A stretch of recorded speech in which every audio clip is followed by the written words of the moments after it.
राम के मंदिर के निर्माण सुविकार भइल, बहुत भरमार भइल।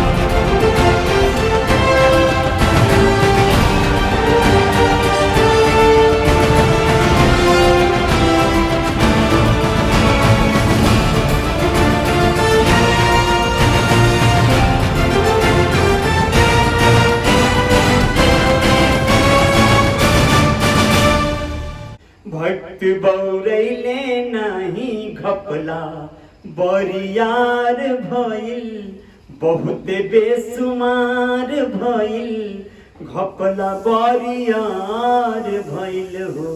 राम के मंदिर के निर्माण सुविकार भइल, रुपया के भरमार भइल हो। नमस्ते, हम अजय साहनी स्टार और सबके हार्दिक स्वागत अभिनंदन करतानी अपने लय म्यूजिक मूवीज स्टार पर। और अभी जौन लेके आइल बानी कारनामा जौन गीत, वो गीत में थोड़ा सा प्रशंसा करे के जरूरी बाटे। राम मंदिर निर्माण के वो समिति का जौन के चंपक राय जी प्रवर्तक बाणा, संस्थापक नाई कहल जाए हैं, लेकिन मालिक बन के बैठल बाणा, अंग्रेजी बोलता आ कहता ना केहू का भी गाड़ी आरोप आज से नाई लगता, 100 साल से लगता। 100 साल को वैसे उम्र उनका नहीं बा, लेकिन खैर बोलने के वेग में केहू केहू के रोके वाला थोड़ी बा। चली सबे आई। राम के मंदिर के निर्माण सुविकार भइल, रुपया के भरमार भइल हो। राम के मंदिर के निर्माण सुविकार भइल, रुपया के भरमार भइल हो। भक्त बौरैले नहीं घपला, बरियार भइल, बड़ा बेसुमार भइल, रुपया के भरमार भइल हो। आगे 2 करोड़ के जमीन हो गए हसीन हो, 18 करोड़ में जब चंपक लिहल कीन हो। 2 करोड़ के जमीन हो गए हसीन हो, 18 करोड़ में चंपक चाचा लिहल कीन हो। अयोध्या नगरी के अब गरम बाजार भइल, रुपया के भरमार भइल हो। अयोध्या नगरी के अब गरम बड़ी बाजार भइल, रुपया के भरमार भइल हो। संजय सिंह पवन पाड़े बिगाड़ दिहल जातारा, चैनल पर चोई चोई करे संबित पतरा। संजय सिंह पवन पांडे खराब कैल जातारा, चैनल पर चोई पोई करे संबित पतरा। तजोगी मोदी जी के फजीहत बरियार भइल हो। जोगी मोदी जी के फजीहत बरियार भइल, रुपया के भरमार भइल हो। राम के मंदिर के निर्माण सुविकार भइल, रुपया के भरमार भइल हो। भक्त काहे साधत बाणे, काहे इतना चूपी, चंपक के देदा भैया जादू वाली झपी।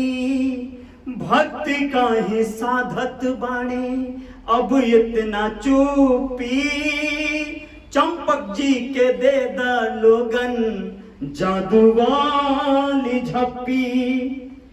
तिवारी अंसारी से पूछा कौन करार भइल, रुपया बरियार भइल हो।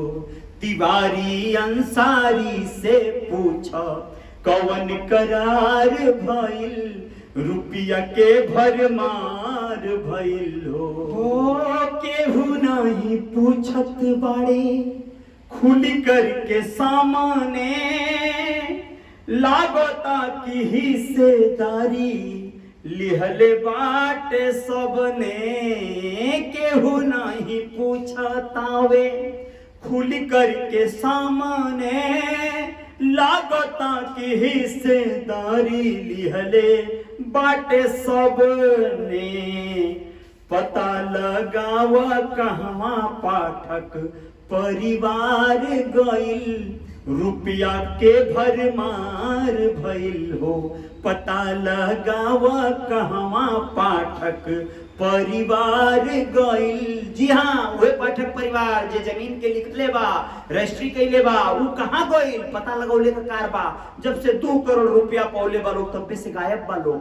अब बताओ कहीं गायब बा लोग कि गायब कइल गइल बा लोग? कुछ बोलल नहीं जा सकेला भैया। और वहां सबके मनसुख हीरेन नाम का एक कांड याद होई मुंबई महाराष्ट्र में, जौन अपने देश का सबसे बड़का व्यापारी हवा, सबसे बड़का बिजनेसमैन और धनिकार हवा मुकेश अंबानी जी। उनके घर के बगले में जौन स्कॉर्पियो गाड़ी में विस्फोटक पदार्थ पाओ गए रहे, ओकर मालिक जौन बा मनसुख हीरेन नाम का गुजराती व्यापारी रहे छोटा मोटा। ओकर 2-4 दिन बाद हत्या हो गई, लाश गायब कैले का प्रयास भइल। लेकिन कहले का आशय ई बा कि कोनो बड़बड़ रहस्य के छुपावे खातिर छोट छोट मछली के बलि चढ़ावे के पड़ेला।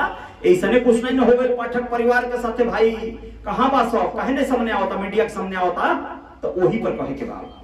केहू नहीं पूछत बाड़े खुल करके सामने, लागता की हिस्सेदारी पवले बाणे सबने। पता लगावा कहवा पाठक परिवार गइल, रुपया के भरमार भइल हो।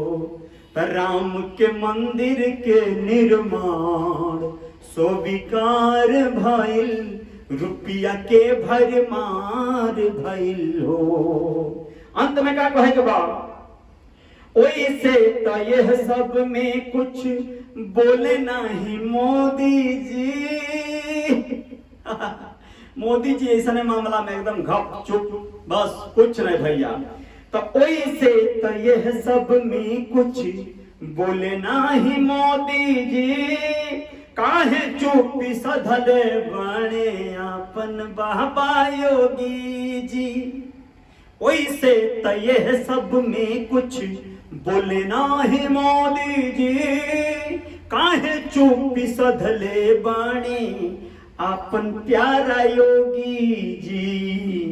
तो चंपक राय सरीखा लोग आज स्टार भइल हो। चंपक राय सरीखा लोग आज स्टार भइल, रुपया के भरमार भइल हो।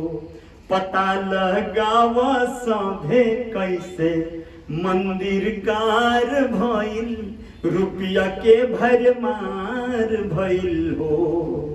चली सके खैर, जौन इच्छा करी जौन मन करी तौन करब सके, लेकिन इतना जरूर कहो कि ये पर विचार करे वाला विषय बा।